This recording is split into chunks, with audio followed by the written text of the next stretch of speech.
of agency spending, in the sense that ultimately everything comes down to how much support and infrastructure there is. So how do you suggest that we as participants push for that accountability? So firstly, thank you so much, Aditi, for bringing the context into this. The context was very important because every time we speak up about care for animals and also understanding the issue of the human-dog conflict that is happening, many times we are told that, oh, you all are unreasonable, you all don't understand the space we are coming from, our children suffer. Yes, I totally understand this, and there is a human-dog conflict, totally understand that. But we also have a responsibility towards the living beings of this country who cannot talk for themselves, who are also living a life which probably is not really easy to them because of the kind of attitude that we are seeing coming repeatedly from larger sections of people.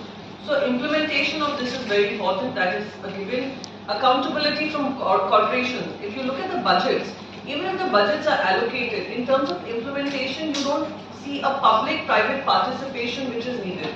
If we even start, not working in these silos that we are working in, if the government also extends the help and support mechanism to these private entities who are working in this space. For example, my own sister works with, has an NGO in Mumbai, which is working towards stray animals and for their welfare. So even if we partner with them would be great, but we do not see any enthusiasm. I can give you my own example where I was trying to bring a veterinary clinic to come up on a government land which would provide services to these stray animals. I did not see them forthcoming, the government's forthcoming. So that is very unfortunate. And this is again, I'm talking in the context of Maharashtra, and I can see similarities across the country.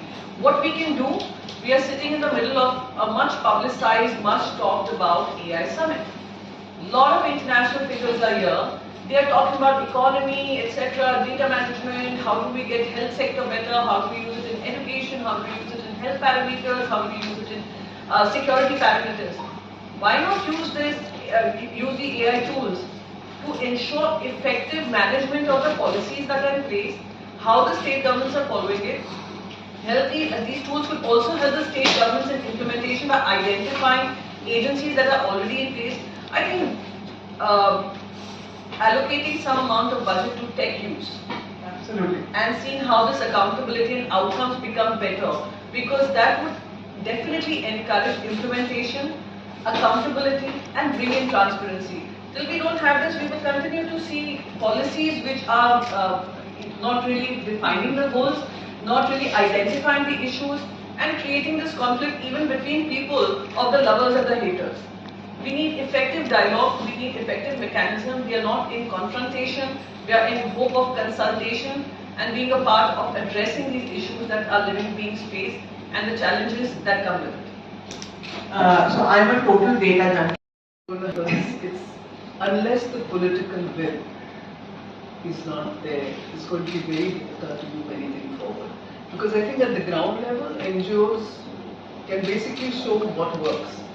And we are always literally a tiny drop in the ocean. But if we want to take something to scale, governments have to be involved. Without that, we're not going to be able. Which means accountability. Our biggest problem today, I think, it's not like, for example, if I look at it at a micro level, I live in Gulmohar. For the last 10 years, or maybe even 12 years, we have not seen any puppies in our colony.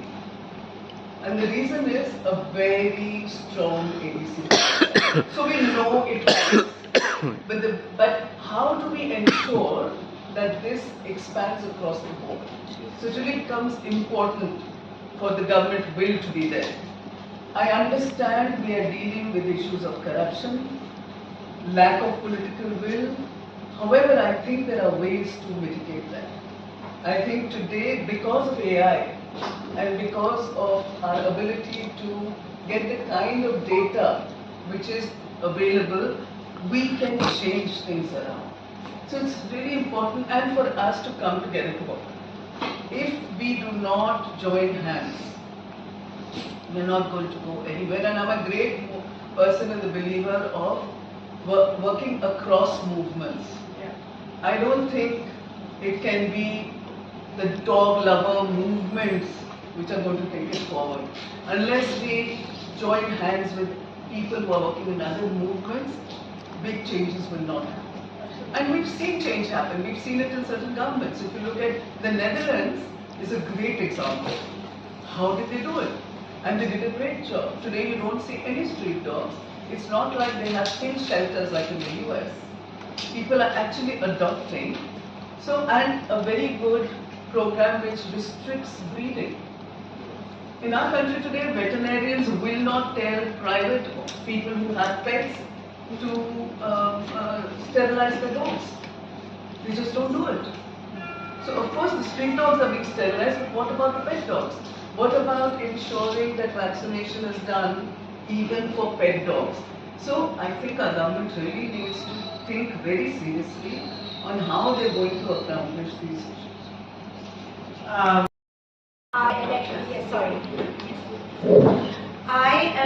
began my journey 10 years ago as an orphan rights activist, an activist for orphan children.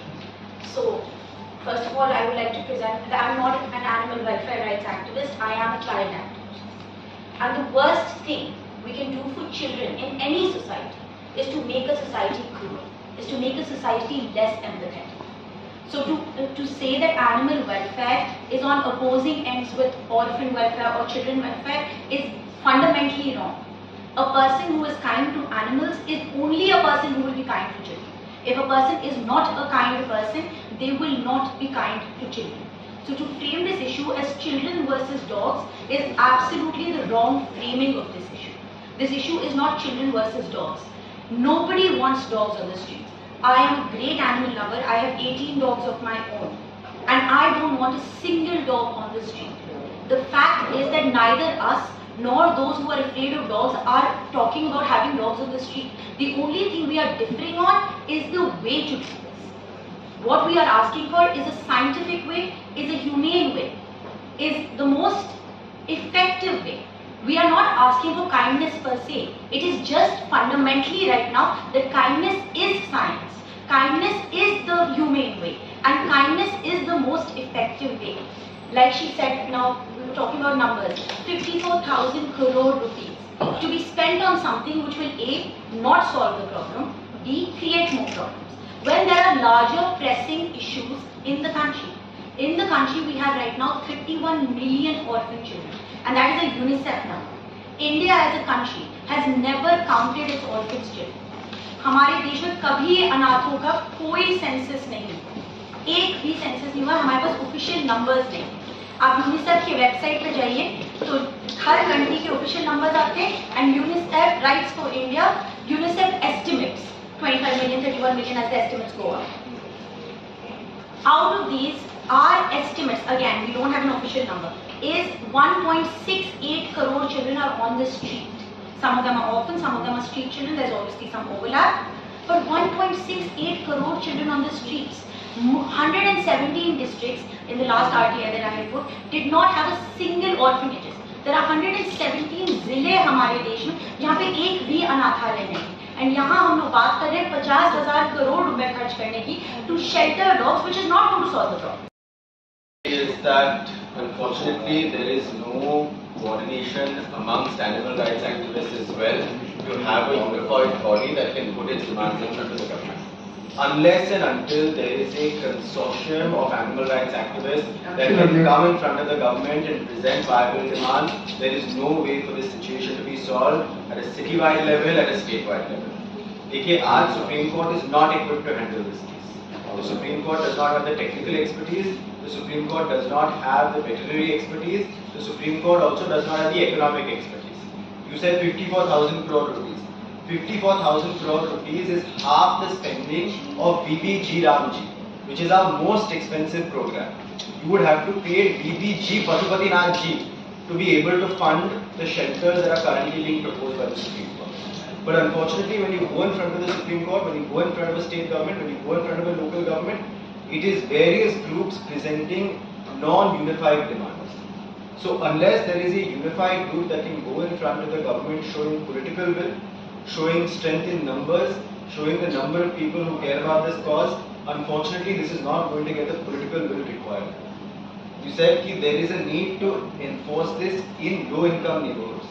Abhi, this is precisely the problem of leaving this entirely unto NGOs. Because what you will see is that feeders and those who come from affluent sections of society will have the money to sterilize dogs in their own neighborhood. But those who don't have that money, कुछ हुआ in a high, sterilisation हुआ कुछ पर जो privately हो रहा है sir, इसीलिए साउथ दिल्ली में प्राइवेटली हो रहा है, एमसीडी की तरफ से नहीं हो रहा है क्योंकि अभी तक लोग एमसीडी तक नहीं पहुंच रहे हैं. There is not a consolidated push and pressure on your civic bodies. We haven't been using anything fancy like predictive modeling, but it's a simple grid approach. You start with the square. When we started, so we are in a tiny village in district Kamla and Madhya Pradesh.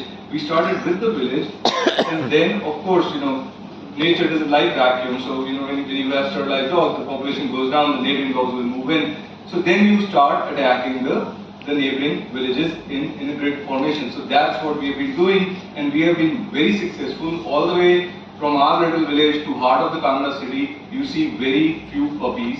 You see very few bite incidents because when the females are not coming in heat, there are very few bites, very few fights.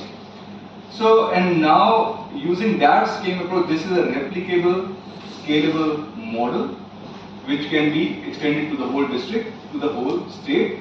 All it requires is the administration to take it seriously, like you said, not reacting to it, but then already saying, this is a mandate that we should already be implementing and take a preventative approach.